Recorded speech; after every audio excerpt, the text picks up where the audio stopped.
All right, so I just finished playing Dear Esther Landmark Edition, and frankly, it was kind of a surreal experience.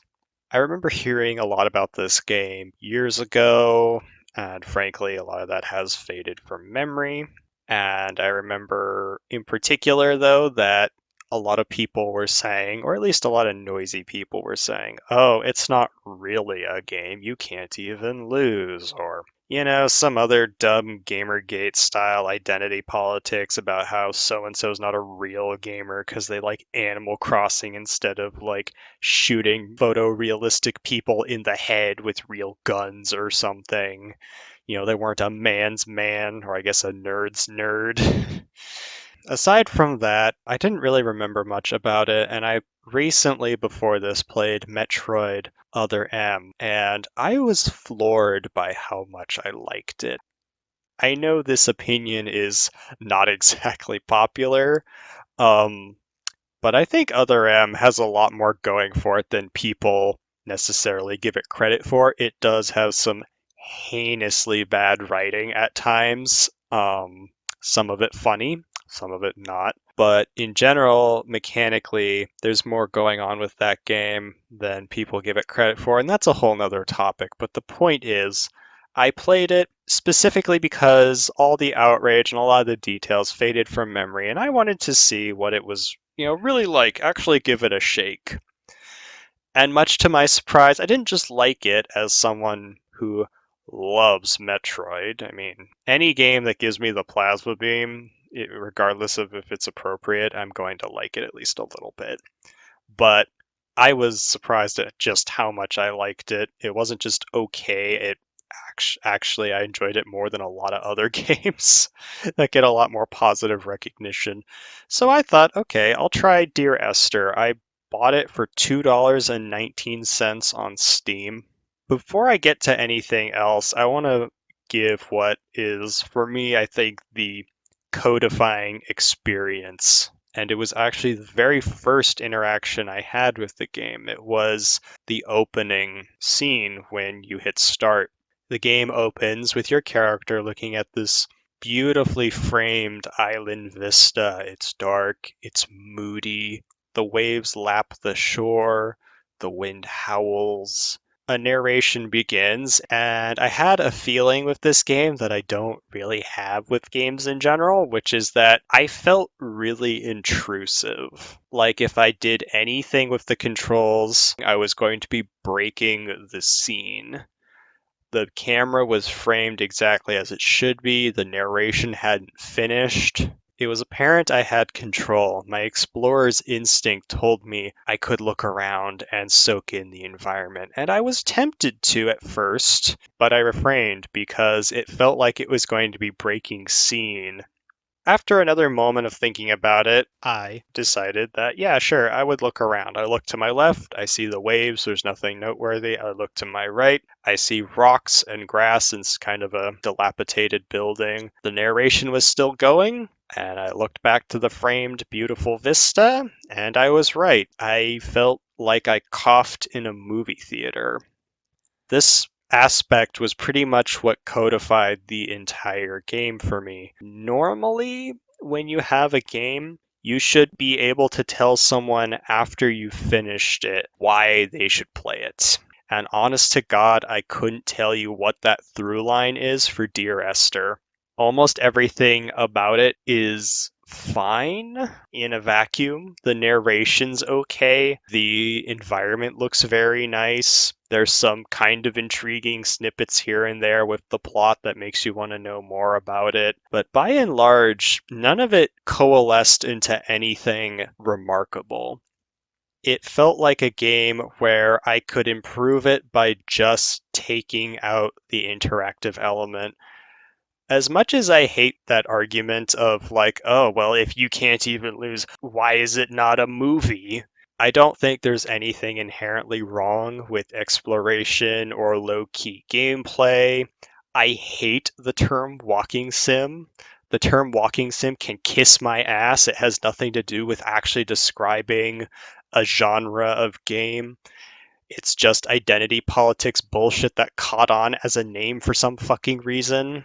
Dear Esther is not about walking, nor is it a simulation thereof as a result. In reality, Dear Esther is a very low key exploration game, soaking in an environment, but nothing about the interactivity actually enhances the experience. There are more kinds of game than just popping off sick headshots, but Dear Esther only raises the question of what a non-violent, non-action centric game is. Walking around is a fucking chore. Your character is very slow, and the environment is basically one massive line, except there are little deviations where you can go on side routes, tiny little detours, and you will hate them every time because they don't lead to anything remarkable. This game breaks one of the biggest rules of level design constantly, which is that you don't make dead ends that have no purpose. There should be an item, there should be a vista, there should be a clue, there should be an enemy encounter, there should be a jump scare, there should be something. If you have a road, it needs to lead somewhere. But in Dear Esther, so oftentimes all roads lead to nowhere. Or back to the main road, which makes them redundant. The game being a line is not a problem in and of itself. I want to stress that. I love rail shooters. Metal Slug is basically a game where all you do is advance in one direction. Maybe you take an alternate route and then continue advancing in one direction. I value restriction in game design. Oftentimes, less is actually more. Fewer weapons, less health, less ability to explore, more constraint is a part of how a game generates structure. You need structure to have anticipation, to have challenge, to have subversion of expectation.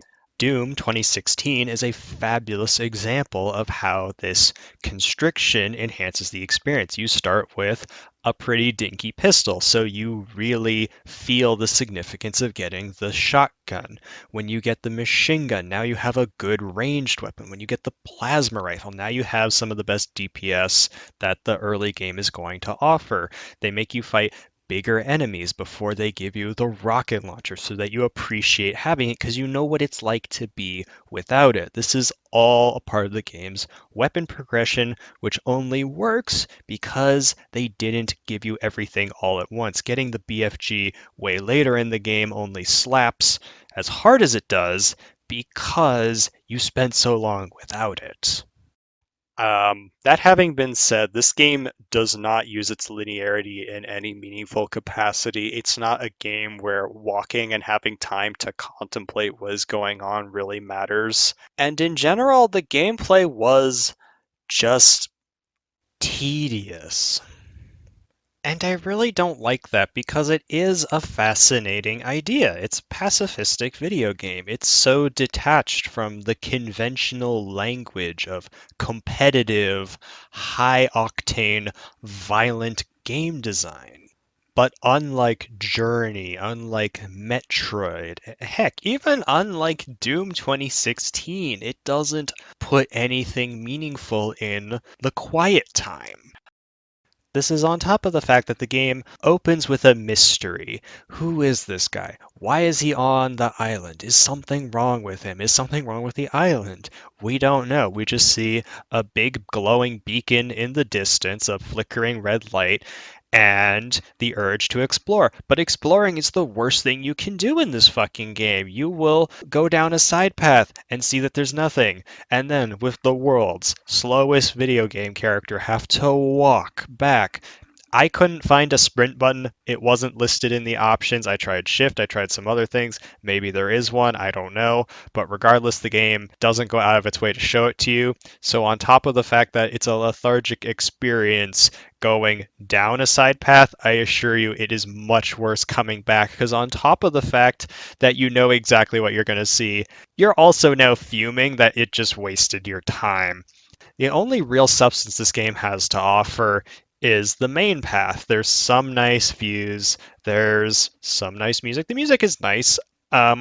and there's narration, but honestly, the narration is really also intrusive. It's sudden and kind of loud compared to the quiet, naturalistic soundscape. And because of that, you'll be soaking in the space, maybe making some simple observation, being curious, being a player.